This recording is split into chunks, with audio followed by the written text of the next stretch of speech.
Hai adik-adik, sekarang pada video kali ini saya akan memberikan review materi terhadap materi yang telah kalian diskusikan bersama, yaitu mengenai lingkaran dan prisma segi N. Oke, yang pertama saya akan mereview terlebih dahulu materi mengenai lingkaran.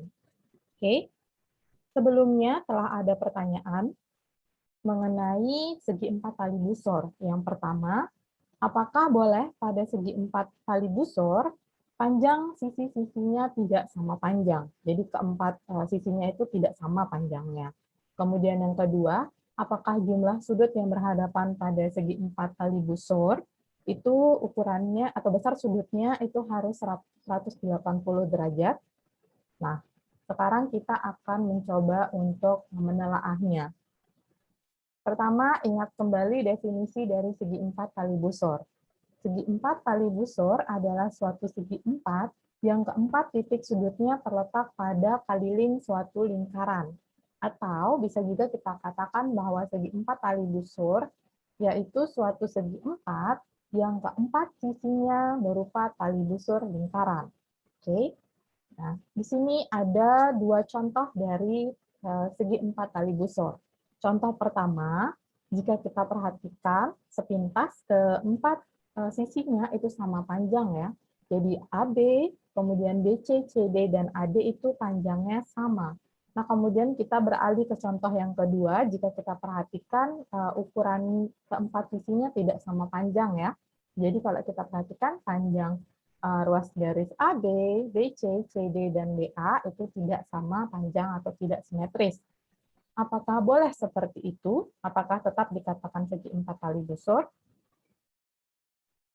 Jika kita melihat kembali ke definisi, di situ dikatakan bahwa segi 4 tali busor yaitu segi 4 yang keempat titik sudutnya terletak pada lingkaran. Jika kita perhatikan contoh 2, memenuhi ya, jadi setiap titik sudut dari segi 4 ini, keempatnya berada pada lingkaran. Jadi titik A, kemudian titik B, titik C, dan titik D itu berada pada lingkaran.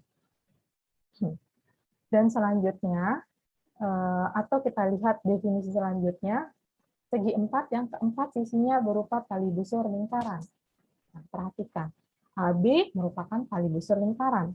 Begitu pula dengan BC, CD, dan DA. Keempatnya merupakan tali busur lingkaran. Oleh karena itu, maka contoh kedua ini juga merupakan segi 4 tali busur.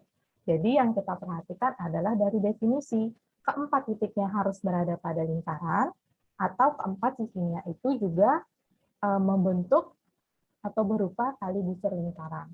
Kapan itu memenuhi definisinya, maka bangun tersebut dikatakan segi 4 tali busur. Begitu ya, jadi tidak mesti dia harus sama panjang atau simetris. Oke, selanjutnya untuk pertanyaan yang kedua tadi, apakah besar sudut yang berhadapan itu 180 derajat itu harus? Nah, jadi di sini kita perhatikan dari sifatnya bahwa jumlah dua sudut yang berhadapan itu adalah 180 derajat atau berpelurus. Nah, perhatikan di sini untuk yang gambar pertama yang di sebelah kiri, ini adalah segi 4 tali busur ABCD. Nah, jadi kita misalkan ya di sini ini adalah besar sudut C ya, ini. Nah, jika kita perhatikan di sini untuk yang besar sudut A ini itu akan sama dengan besar sudut C1. Ini kita gunakan dari sifat-sifat sudut ya. Jadi kalian ingat terkait dengan sudut. Nah, jadi sudut A ini sama dengan sudut C1. Nah, jika kita perhatikan antara sudut C dengan sudut C1 ini akan membentuk garis lurus kan? Jadi sudutnya ini juga akan membentuk sudut berpelurus, di mana besar sudut berpelurus itu sendiri adalah 180 derajat. Nah, oleh karena itu, terbuktilah bahwa, atau ya terbukti dan terlihatlah ya, bahwa besar sudut jumlah dari dua sudut yang berhadapan pada segi 4 tali busur itu adalah 180 derajat. Nah, begitu juga dengan sudut D dan sudut B nanti. Jadi besar sudut B dan sudut D kalau kita jumlahkan ini juga sama, 180 derajat. Begitu juga bisa dilihat pada segi 4 tali busur yang di sebelah kanan ya. Oke, jadi terjawablah pertanyaan pertama dan kedua. Nah, selanjutnya ada lagi pertanyaan masih terkait dengan segi 4 tali busur. Jadi di sini seandainya pada segi 4 tali busur, salah satu sisinya merupakan diameter lingkaran, apakah tetap dapat dikatakan bahwa bangun tersebut merupakan segi 4 tali busur? Apakah ini tidak akan bertentangan dengan definisi segi 4 tali busur? Oke, kita coba cek kembali definisi dari segi 4 tali busur. Ini definisinya tadi ya. Jadi segi 4 yang keempat titik sudutnya terletak pada lingkaran, terletak pada keliling suatu lingkaran, atau segi 4 yang keempat sisinya berupa tali busur lingkaran. Itu definisi dari segi 4 tali busur. Sekarang kita coba cek lagi, apa sih definisi dari tali busur lingkaran itu? Jadi, tali busur adalah ruas garis yang menghubungkan dua titik pada lingkaran. Nah, perhatikan kata kuncinya, ruas garis yang menghubungkan dua titik pada lingkaran. Jadi selama itu dua titik pada lingkaran yang dihubungkan, jadi ruas garis itu menghubungkan dua titik pada lingkaran, maka dikatakan itu merupakan tali busur. Lalu bagaimana dengan diameter? Apakah diameter itu termasuk tali busur? Sekarang kita cek. Oke, saya punya suatu gambar ya, jadi di sini perhatikan. Nah, kemudian AC, ruas garis AC ini adalah diameter lingkaran. Nah, sekarang kita cek apakah AC ini merupakan tali busur. Kita kembali ke definisi. Ruas garis yang menghubungkan dua titik pada lingkaran. Cek, apakah titik A dan titik C ini berada pada lingkaran?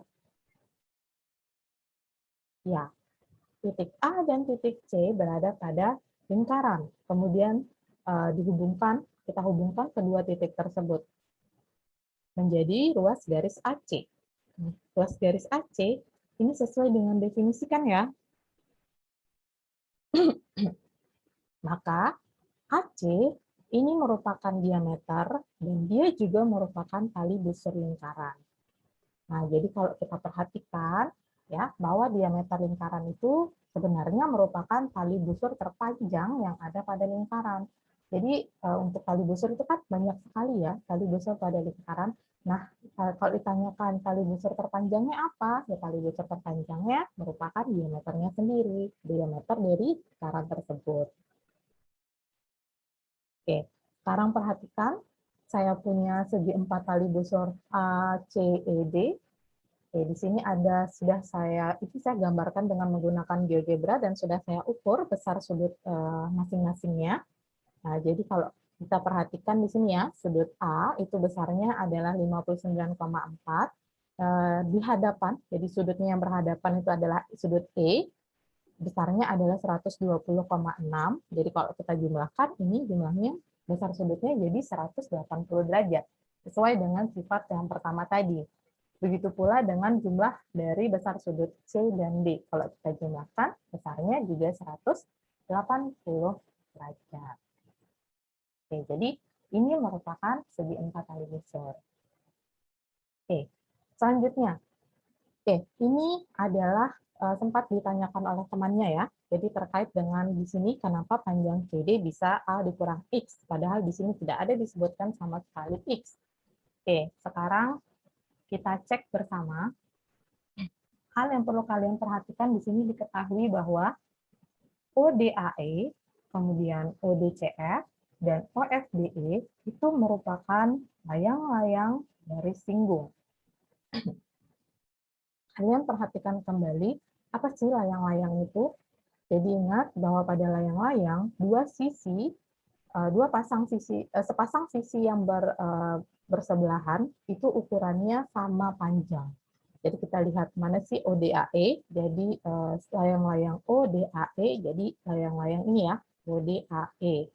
Nah, kemudian perhatikan lagi layang-layang ODCF, jadi ODCF, jadi ini layang-layang di sini. Selanjutnya yaitu layang-layang OFDE. Sini saya beri warna yang berbeda. OF, BE. Jadi yang ini ya, ini adalah layang-layangnya. Berarti karena di sini sepasang sisi yang bersebelahan itu sama panjang, maka untuk yang OFBE panjang panjang EB itu sama dengan panjang BF. Panjangnya sama-sama P. Kemudian yang EO atau OE itu panjangnya sama dengan OF, sama-sama RH. Nah, sekarang kita beralih ke layang-layang ODCF. Oke, di ODCF itu panjang BC, kita akan mencari dulu berapa panjangnya CF ya, karena kan nanti karena ini layang-layang, maka panjang CF itu nanti akan sama dengan panjang CD. Berarti di sini kita cari dulu panjang CF ini berapa. Karena di sini panjang BC itu kan sama dengan A ya, ukurannya A satuan. Kemudian panjang BF itu sendiri adalah P, maka kalau kita mau mencari panjang CF, itu sama dengan A dikurang P.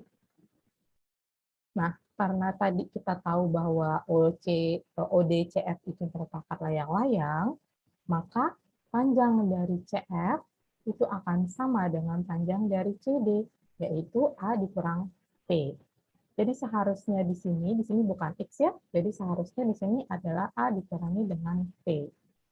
Atau kalau memang mau di sini tetap X, maka di sini untuk ukurannya EB atau BE ini bukan P panjangnya, tapi X. Nah, jadi tergantung nanti disesuaikan saja ya. Ini ada kesalahan kalau tetap mau menggunakan P, maka di sini seharusnya adalah A dikurang P, bukan A dikurang X. Oke, selanjutnya terkait dengan prisma segi 4. Apakah prisma segi 4 itu merupakan subset dari kubus? Nah, ini juga sudah dijawab oleh kelompok yang presentasi ya, dan jawabannya adalah benar. Bahwa prisma segi 4 itu bukan merupakan subset dari kubus, tapi terbalik. Kubus yang merupakan subset dari prisma segi 4. Kenapa? Karena tidak semua prisma segi 4 itu merupakan kubus. Ingat, segi 4 itu banyak jenisnya. Ada jajar genjang, ada persegi panjang, trapesium, dan juga jika yang segi 4-nya itu sembarang. Nah, kapan dia prisma segi 4 tersebut merupakan kubus? Jika alasnya berupa persegi. Nah, jadi terbalik ya. Jadi kubus yang merupakan subset dari prisma segi 4. Oke. Untuk pertanyaan-pertanyaan lainnya yang tidak saya bahas di sini, itu karena sudah dijawab oleh kelompok yang presentasi, dan jawabannya benar. Jadi saya rasa itu tidak perlu saya review lagi. Jadi yang saya review adalah beberapa pertanyaan ya, dan jawaban yang sedikit kurang sesuai atau perlu dilakukan pendekatan. Oke, sekian review materi terkait dengan lingkaran dan juga prisma. Terima kasih. Sampai jumpa kembali di video selanjutnya.